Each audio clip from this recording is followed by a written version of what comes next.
আসসালামু আলাইকুম, কেমন আছেন সবাই? আজকে আমি চিকেন ফ্রাই তৈরি করব বলে কিছু মুরগির মাংস এখানে স্লাইস করে কেটে নিয়েছি। আর এর ভেতর আদা, রসুন বাটা, জিরা বাটা দিয়েছি সামান্য পরিমাণ মতো। আর মরিচের গুঁড়া, হলুদের গুঁড়া, লবণ এগুলো দিয়েছি খুব স্বাদ মতো। সাথে একটু টেস্ট বাড়ানোর জন্য জিরার ফাঁকি দিয়ে দিয়েছি। ওর ভেতরে সামান্য আটা আর চালের গুঁড়া দিয়ে খুব ভালো মতো মিক্সড করেছি।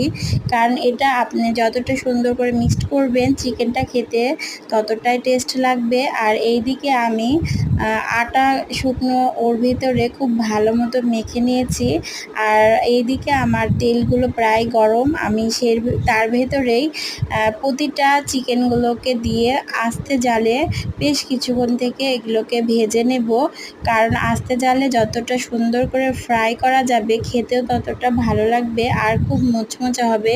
এটি কিন্তু অনেক সময় ধরে মুচমুচে থাকে। আপনারা চাইলে টিফিনে বাচ্চাদেরকে এগুলো ফ্রাই করে দিতে পারেন। বাচ্চারা খুব পছন্দ